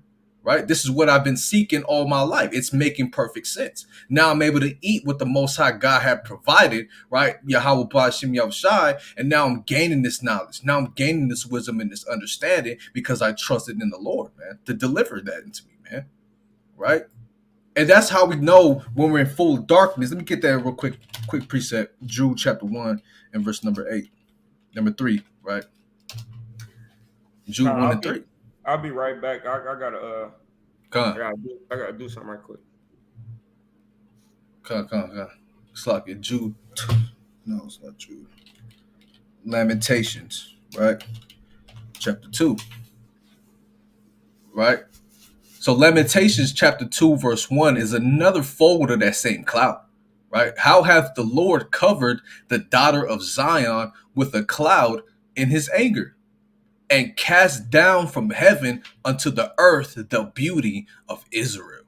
Right? So this is the Most High casting us down from the glory that we were once in, man. right? We were exalted to be above all nations because we were keeping the law, statutes, and commandments. And now, when we don't keep the law, statutes, and commandments, guess what? We're cursed now, man. Right? We fell down from that glory. Now ain't on all them high walls overlooking the nations or having these other nations into subjection anymore, man. Right? We're in the bottom of the totem pole, right? So when it goes into how the Lord hath covered the daughter of Zion with a cloud in his anger, right? That means that same light is not shining through, just like you see cloud cover, man. A storm's coming in, right? A big storm is getting ready to come in. You got dark clouds, and you're just like, man, I wish the sun was out today, man. Right? That light is not shining at us at the moment, man. Right? But then you start to see the clouds starting to clear up here and there. Right? You got beams of light shining through. Oh yeah, it looks like the storm is about to be over, and that's what we're seeing in these last days. Right? How had the Lord covered the daughter of Zion with a cloud in his anger? Right? So when we go back to Exodus, right? Right here. And in the morning, the dew lay round about the host. Right? That dew's that early morning mist, man. Right? You see that fog, man, right? For lack of better terms, that fog coming in, man. You wake up at 6:30 in the morning, 5:45 in the morning. You look outside, man, where you get ready to drive to work, and you got all this fog in your distance, and you're not even able really to see the road ahead, man. You got to kind of drive slow. You got to kind of be circumspect, you know. So that's how we linking these precepts up together with Exodus 16 and Lamentations 2, right? Letting you know that even though that dew in that fog or that cloud is covering the Israelites, right, our people in these last days, eventually what that dew that was late is going to go up, man. Right? It's not gonna be there for forever, man. Not for everlasting. Eventually, we're gonna start to see that sunlight come through them clouds, man. Right? And behold, upon the face of the wilderness, right? Before, because we're in the spiritual wilderness right now, there lay a small round thing as small as the hoarfrost on the ground. Right? You ever wake up early in the morning and you see them frost little icicles on them leaves? That's what it's talking about. It's as small as that. Right? So that round thing will be going into the manna or the bread, the wisdom, the understanding that the Most High Yahweh is still going to provide for us, even though He has a cloud over us and we're in the dew at the night. See that? Let me read that one more time in Jude. That was powerful. I mean, Lamentation. That was powerful. All right. How hath the Lord covered the daughter of Zion with a cloud in his anger and cast down from heaven unto the earth the beauty of Israel, and remembered not his footstool in the day of his anger. Right? So again, that cloud that's covering us is that same stormy, cloudy weather, and we looking up to the sky like, man, I wish the sun would shine through today. I'm tired of this storm, man. I'm tired of this hurricane. Right? And when we go back to Exodus 16, it's letting you know that that same cloud that's covered us, so that the Most High God's light is not shining upon us in this time, is the same as the dew, that morning fog, which you cannot see your path straight ahead when you're trying to drive to work. Oh man, I wish this thing would let up. So that same dew is that same cloud in Lamentations 2:1, which is telling you it's not going to be there for everlasting. Right? Eventually, that dew is going to go up, and behold, upon the face of the wilderness, there lay a small round thing. So even though Yahweh has that cloud of his anger over compassing us about, at the end of that, it's still going to be that bread, wisdom, and understanding for us to eat upon it. Right? Con,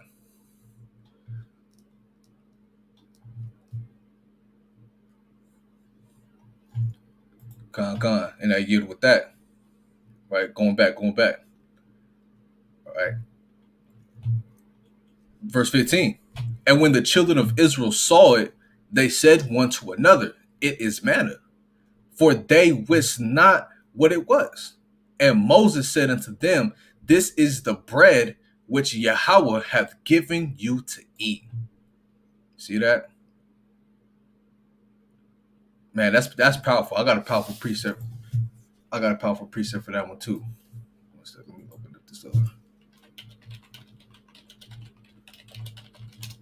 right? So so the bread, the manna that came down from heaven, man, that the Most High provided us in the wilderness was that manna, man. So that way we may be fed, right? So after when you go to John chapter 6, right, in verse 35, Con, right? It started 34. No, it started 33. Slucky. Nah, man. Hey, this fire. I gotta start at 31.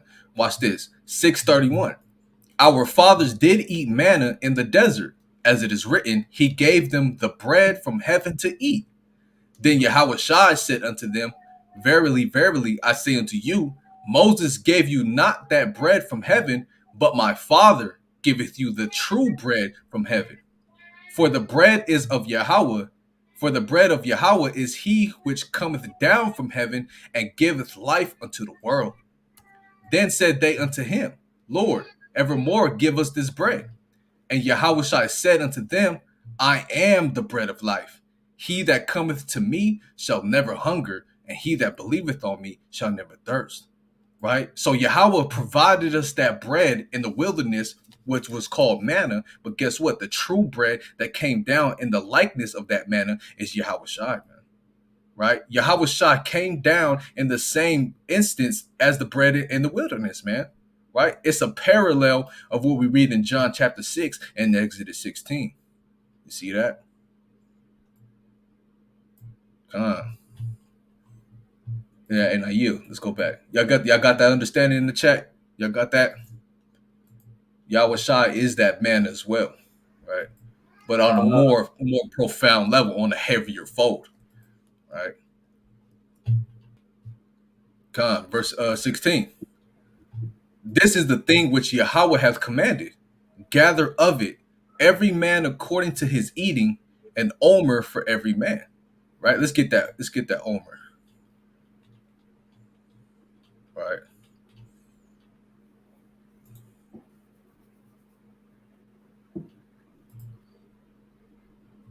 Omer. Right? A dry measure of 1/10. Right? So out of every 10 persons, one person shall only receive one. mm. Right? One, not two, not three. Right? We got to have a equal and dry measure, man. Right? Con. So out of every 10 Israelites, you get one. Right? Everyone one each out of every 10.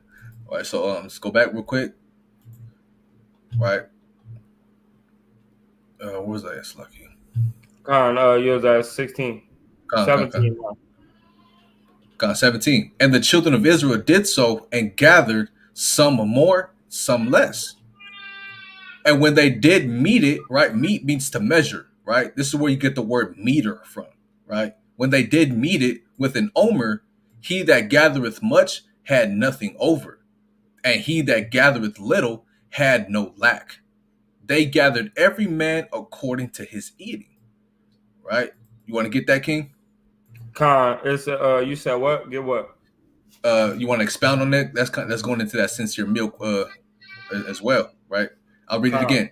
And when they did meet it, right, measure it with an omer, he that gathered much had nothing over, and he that gathereth little had no lack.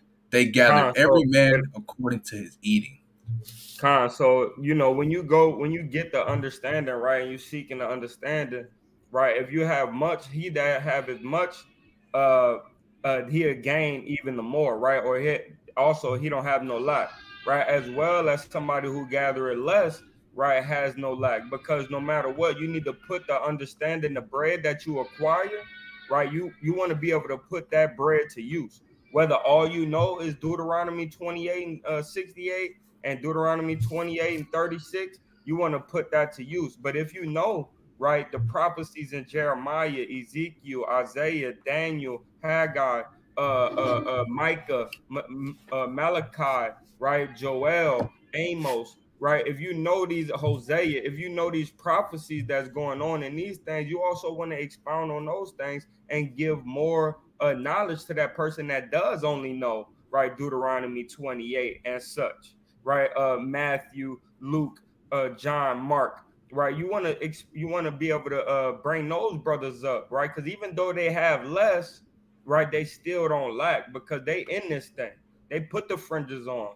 They brought their own sewing machine and started to sew, man, right? And put their fringes on their shirt, man, right? So no matter if you have more or if you have less, man, the Most High, like Asa, like Chief Asa has said, right? He said this right here, right? If I could click on it, you're gonna have to click on it. Click on Asa last comment.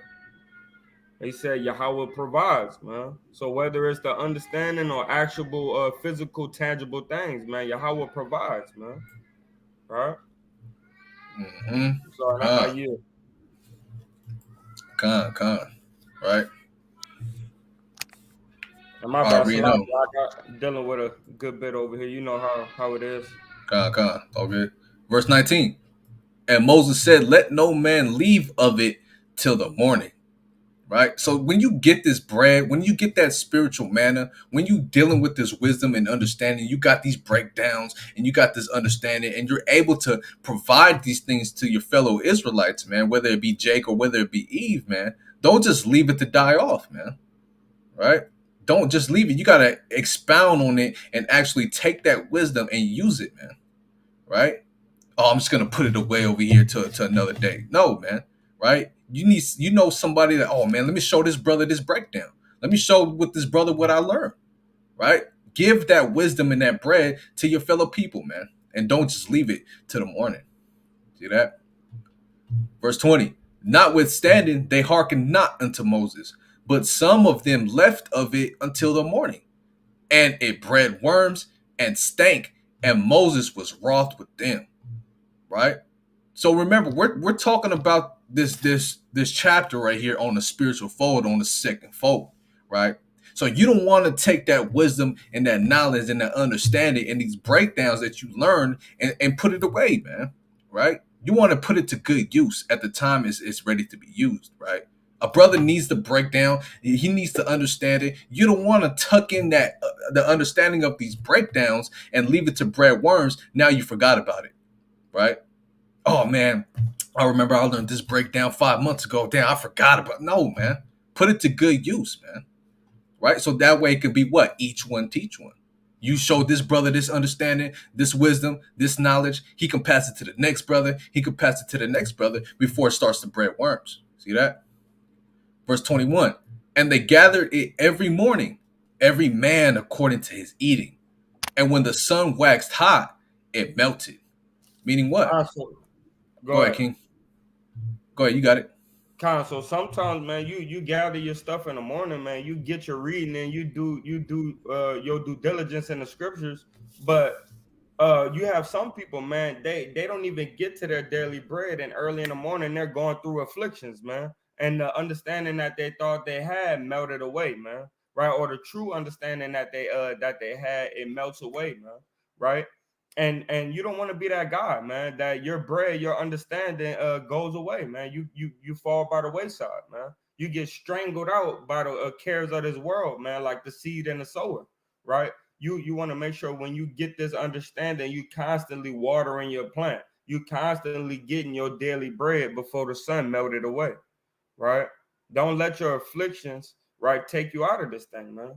To where now you worshiping the sun god. Now you in Egyptology, man. Now you worshiping your woman, man, instead of the Lord, man.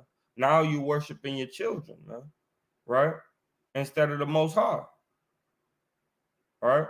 Now you,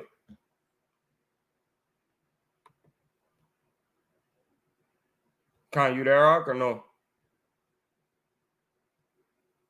Con, so when we see this, right, that is saying, okay, and it waxed hot, right? Hot heat in the scripture goes into afflictions, right? When they said and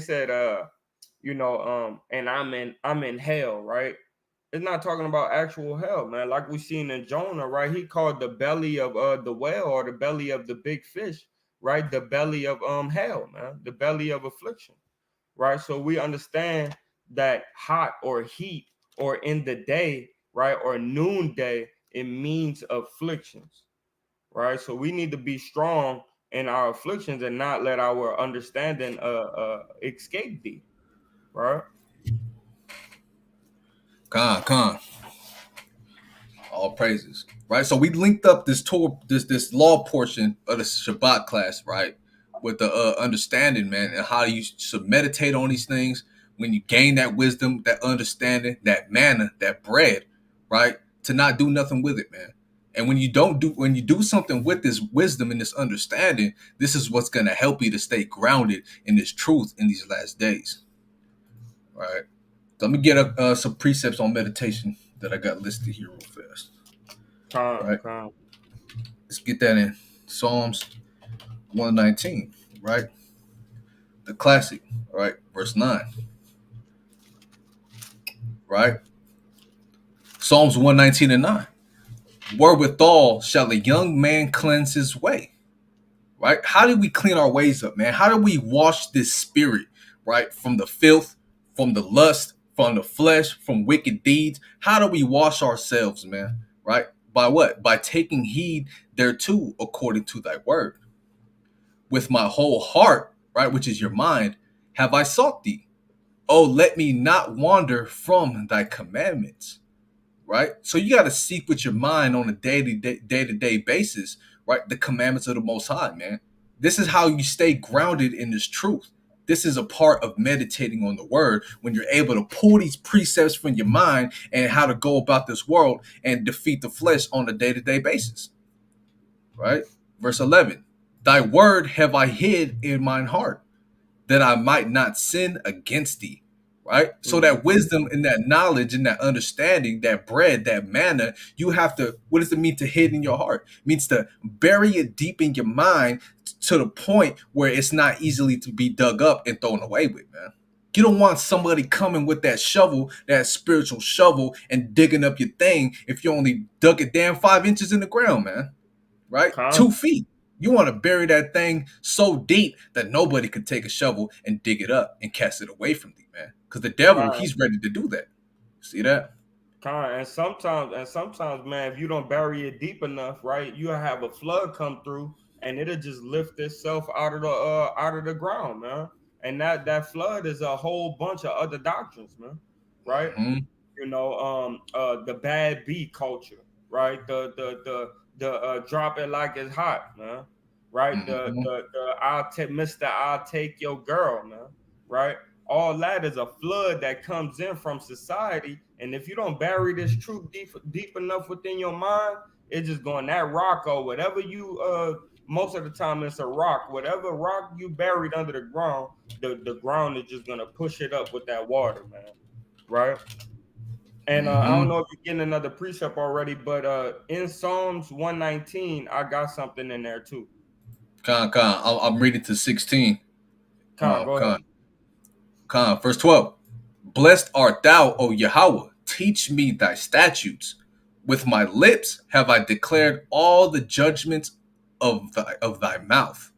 Right? Meaning what, man? This is when we get this wisdom, when we meditate on it, we buried it in our minds. So that way we're able to come to the understanding and the willpower, and we're able to actually cast out the judgments of the Lord to our people to let them know, hey, man, if you do this, this is what's going to happen. If you do this, this is what's going to happen, man. Right? We declare the judgments of the Most High through our mouths, right? Let me get a quick precept. I'm jumping right back. Uh, Second Corinthians, I believe, 5:11. That's lucky. 2:11. Bear with me, y'all. Bear with me. Come on. First Corinthians 2:11. Da, da, da, da, da.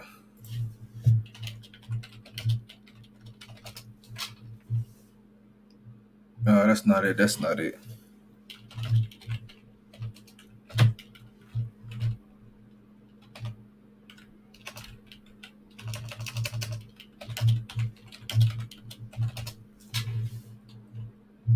Da, da, da, da, da, da. Let me quick paraphrase it. Paraphrase it.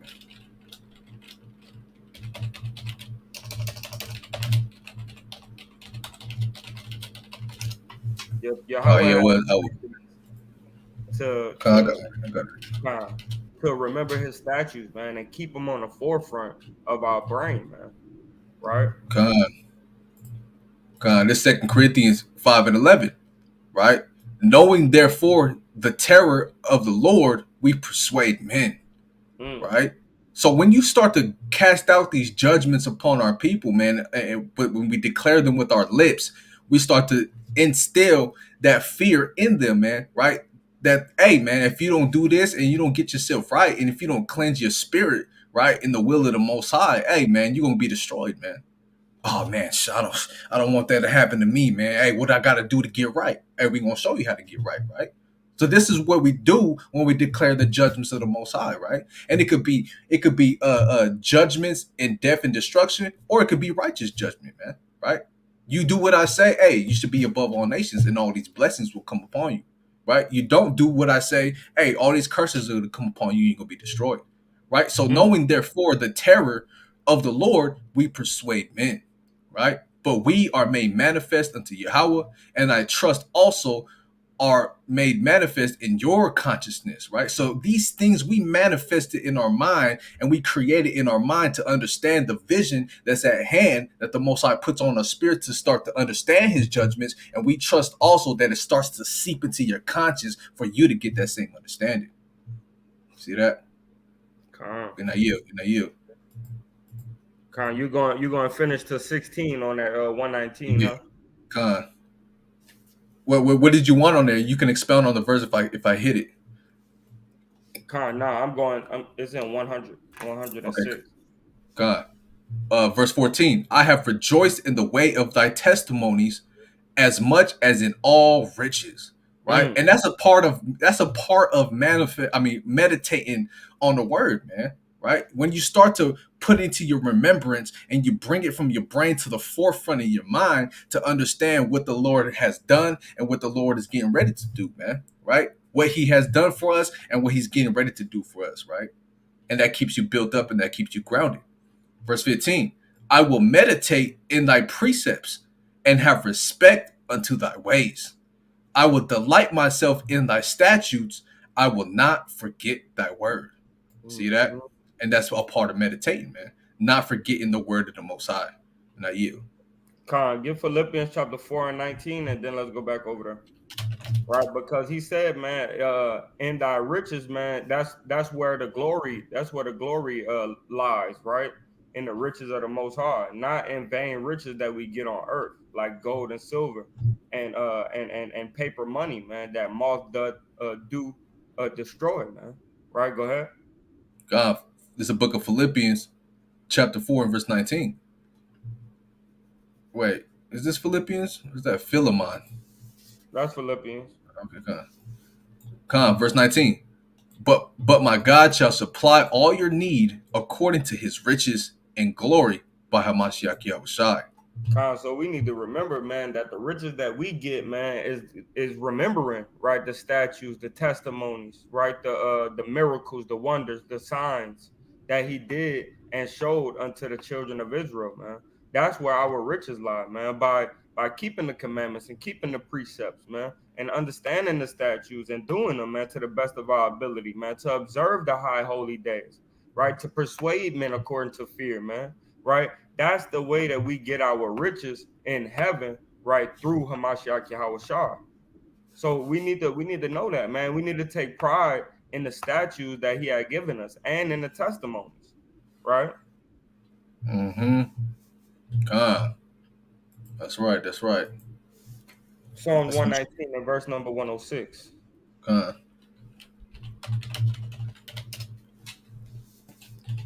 Right, because when you read verse 14 and 119, man, it was talking about like in his afflictions, right? He was still honor, the most high, right? So Mm-hmm. let's go into this. Go ahead. God, Psalms 119 and 106. I have sworn and I will perform it, that I will keep thy righteous judgments. So I have sworn and I will perform it, that I will keep thy righteous judgments, man. Right? I'm gonna keep the judgments of the most high, man. Hey, look, man, if you don't repent, bro, you're gonna be judged, man. Back in the day, right? They used to stone people for being a homosexual, man, right? They used to stone people for adultery, man, right? I have sworn, man, and I will perform it, right? Go ahead. Verse 107. I am afflicted very much. Uh-huh. Quicken me, O Yahweh, according unto thy word. Uh-huh.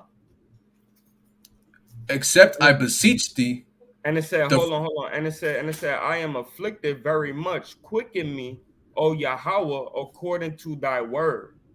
Right? So we gotta get quickened, man. We gotta come alive in this thing, right? By the word of a Mashiach Yahweh Shai, man. Mhm. Right? We can't just do this thing and not come alive, man, and die out, right? By the wayside. No, man, we're gonna get the understanding and we're gonna strive to perfection, right? And if we fall short, and we shot for the stars, like they say in the world, and we landed on the moon, man. Right? Go ahead. Con. Verse 108. Except I beseech thee the free will offerings of my mouth, O Yahweh, and teach me thy judgments. Uh-huh. And teach me thy judgments, man. We trying to stand strong on the judgments of Yahweh Bashem Yahushua, man. Right? Because the judgments go into the commandments, man. So if we're gonna keep the commandments, we got to keep the judgments, man. That's why Mhm. Yahushua came on the scene and was angry with the Pharisees and the Sadducees, man. Because they was doing the law, but they forgot to do the judgments of the most high, man.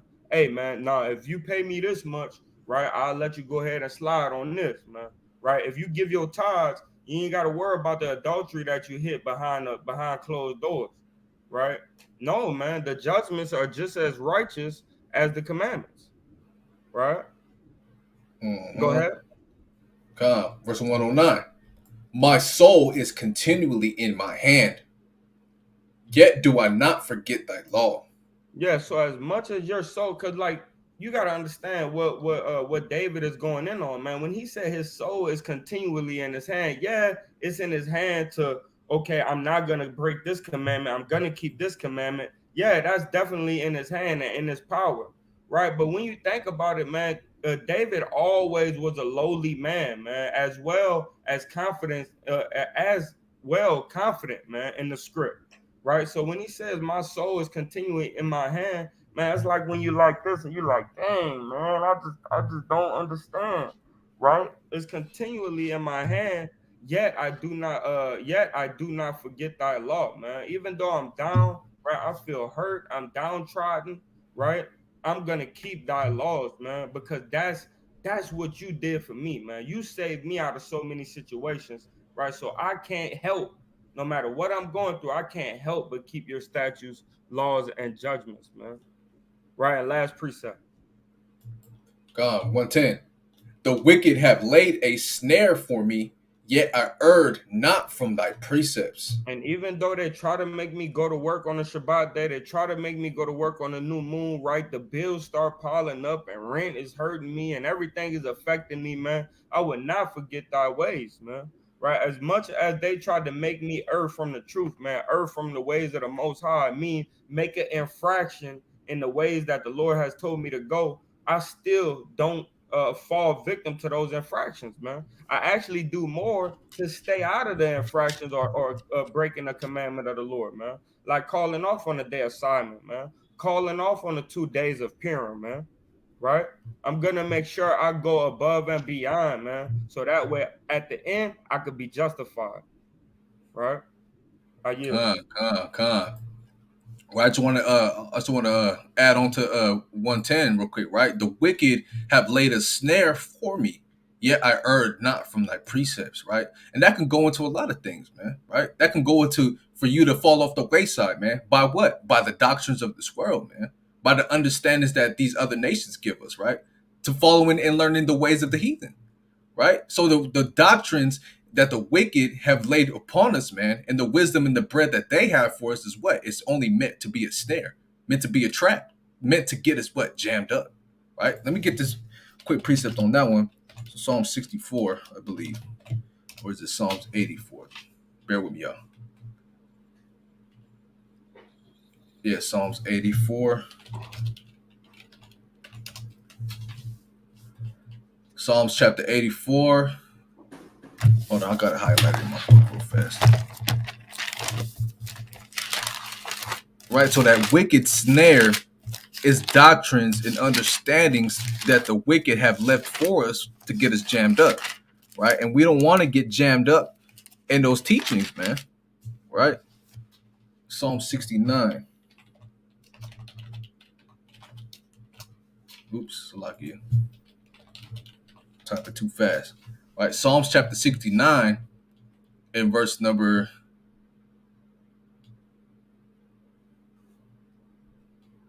start at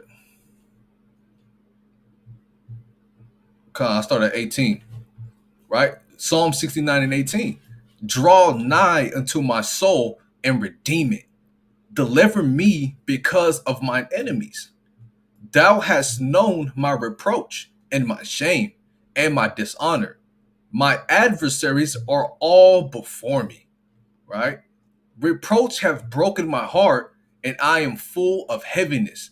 And I looked for some to take pity, but there was none. Right? So nobody's gonna take pity on us, man, right? Nobody's gonna look down on us and say, oh man, they're of a broken heart and a contrite spirit. Let's help these people. Only the Most High is gonna do such a thing to give us that understanding and give us that bread of life to bring us back and quicken us back in the spirit, right? The enemies or our adversaries, those that are against us and against the teachings and the testimonies and the judgments of the Most High, are not going to do such a thing, right? And I looked for some to take pity, but there was none, and for comforters, but I found none. Why? Because these are the wicked, man. An adversary and the enemies are of the wicked, right? And they're going to always continually put stumbling blocks before us with doctrines, different understandings, right? Bread of the flesh and to fulfill the lust of the flesh of this world. They're going to cast these things before us so that way they can break the bands and the bond between us and the Most High, right? But I found none. Verse 21. They gave me also gall for my meat, and in my thirst they gave me vinegar to drink. You see that? And that's things that are bitter, man, right? They give us gall for our meat, right? Things that are not pleasant, man. Things that are not beneficial for us for our meat, meaning what? Our understanding, man, right? And in my thirst, they gave me vinegar to drink, which is what? Vile wisdom, man. Wisdom that will not profit, man. Wisdom that and meat that is meant to keep us trapped in the snare. See that? Verse Con, 22, I'm gonna nail it in the coffin with this one. Let their table become a snare before them, right? Because us being cast down from our rightful place for where we have the nations come and sit at our table, right? It's reversed, right? Now we're in the bottom. Now we're at the bottom of the totem pole. We're trodden down, and now we're forced to serve these other nations to the point we have to come to their table to eat to get the things that they offer us, right? But that table that they have set before us, what? Let it become a snare before them. Let it to be their own trap, right? And that which should have been for their welfare, let it become a trap. See that? God, precept on that. Go to Ecclesiastes chapter 4 and verse number 12. What's up, man?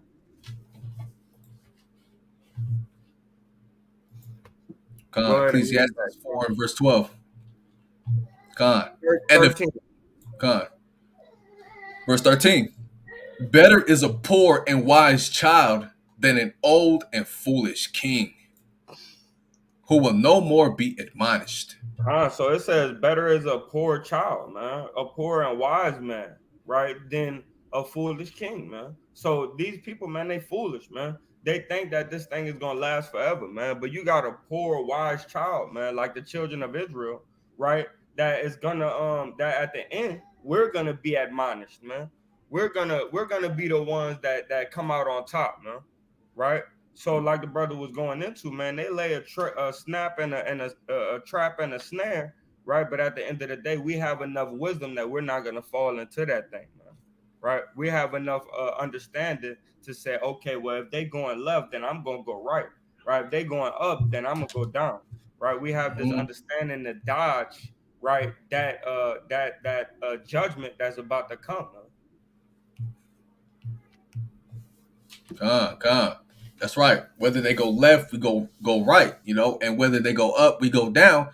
And if they go left and to the right side, we're gonna stay on that straight path, man. Not to Man, go to the left or to the right. man, straight See how up. that work? Con, Con. but I think we gotta go. I think you gotta get ready to go to camp early because you gotta go at 4, right? So Yeah, con, we could close it out in a little bit and con. Let me put one more precept. uh All right, let me put one more real fast. Let me get the classic Psalms 119. Now let me get the classic Psalms 1, right? Right. So this is Psalms 1 and 1, right? Blessed is the man that walketh not in the counsel of the ungodly, nor standeth in the way of sinners, nor sitteth in the seat of the scornful. But his delight is in the law of Yahweh, and in his law doth he meditate day and night. Right? So you'll be blessed if you refrain yourselves from the adversaries or the enemies, those that are rivals of the Most High, and you don't do the things they do, will be blessed, man. Right? And this is why we experienced the curses, because we went into the counsel of the ungodly. We stood in the way of sinners. We sat in the seat of the scornful, and this is why we're in the situation that we're in. Right? But if you reverse that and apply it to your mind, right, the light of the law of Yahweh, and you meditate on those laws day and night, what's going to happen? He shall be like a tree planted by the rivers of water, right? That means you're spiritually grounded now, right? You're not a damn withering away tree that you just blow on it and it'll just break apart, man, right? You got to have some oomph to it, right? You try to take an axe, oh man, this thing ain't coming down, right? Because you're grounded now in the spirit power Yahweh Shem outside with the wisdom that he provided for you, right? That bringeth forth his fruit in his season. His leaf also shall not wither, and whatsoever he doeth shall prosper. See that? And that's what it means to be grounded in this thing, man. You're not a tree planted by the desert, right? Cast away where the wind could easily take you apart, man. You that tree that's now planted by the rivers of water instead, and now your roots seep into the riverbed, and then you're getting fed all day with the spirit and the wisdom of Yahweh Bashem Yahushai. See that? con con Not you, not you. You got the last one, King? um I'll grab one right quick. Uh, give me Sirach chapter 1 and verse number 12, and we'll end out on that.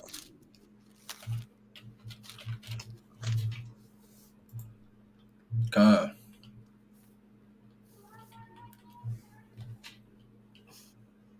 God. Sirach chapter 1 and verse 12, right? Ecclesiasticus chapter 1 and verse number 12. The fear of Yahweh maketh a merry heart, Mm-hmm. and giveth joy and gladness and a long life. And a long life, man. So meditating on his word, man, actually doing it, right? That's how you gonna get success, man, and a long life, man. It's not gonna be by the ways and the cares of this world, but it's actually gonna be by your obedience unto the Most High, man. Verse 13. Whoso feareth Yahweh, it shall go well with him at the last, and he shall find favor in the day of his death. Right? Verse 14. The fear of the Lord is the beginning of wisdom, and it was created with the faithful in the womb. God, all praises to the Yep, Most High. All yep. praises. God, let me close this down. Right? So look, man, you got to constantly meditate on these scriptures, right? In order for you to be grounded. Because if you're not constantly thinking about these precepts on a day-to-day basis and using it to walk around this world, the world of darkness, the world of the lust of the flesh, the lust of this world, you're gonna be sifted out, man. You're gonna be that tree that gets withered away and like the chaff that gets cast into the air. But real quick, I'll bring one more thing out, right? This is what I wanted. Right, let me get this real fast. Bear with me, y'all. Let's get the right, the definition of meditate, right? Watch this. Meditate, right? To what? To think deeply or focus one's mind for a period of time in silence or with the aid of chanting, Mm-hmm. right? For religious or spiritual purposes or as a method of relaxation. Right. So if Mm-hmm. you deeply and you focus your mind for a constant period of time, guess what, man? You're going to start to remember these precepts all the time, man. Right. In silence or with the aid of chanting. Right. Mm-hmm. Just like they taught us, man, how to do the damn wicked pledge of allegiance. Right. We were constantly chatting and constantly saying something over and over again with repetition. Now it's embedded in our minds to actually bring it out of the tongue, man. Right? So Mm-hmm. if you think upon these scriptures and you look at it and you reading and you chanting or you in silence, hearkening onto it and constantly repeating it, guess what, man? Now you meditating on the scriptures and now you're embedding it and you're burying it deep in your mind to be able to use it whenever you need so. Right? Con, right here. Think deeply or carefully about something. Right? You see that? Plan mentally, consider. Right? So that's what it means to meditate. And you apply this definition or this understanding to the precepts, man. And you're going to stay grounded in this truth. Uh, See that? that's Con. right. But with that, Kwame Yasharahla, right? All praise to the Most High, God, Yahweh, Bashim Yahushai. It was a beautiful Shabbat lesson for y'all, man. I hope y'all were edified through this thing, man, because it's very important that we meditate, man. And this is how we stay grounded in these last days. And we at the tail's end of this thing, man. So, again, peace and blessing to the 12 tribes scattered abroad. Hope y'all were edified. Shalawam and Kwame Yasharahla. Kwam Yashala. God, you got any last words, King, real quick? It's lucky. Nope. Shalawam. God, Shalawam, Shalawam.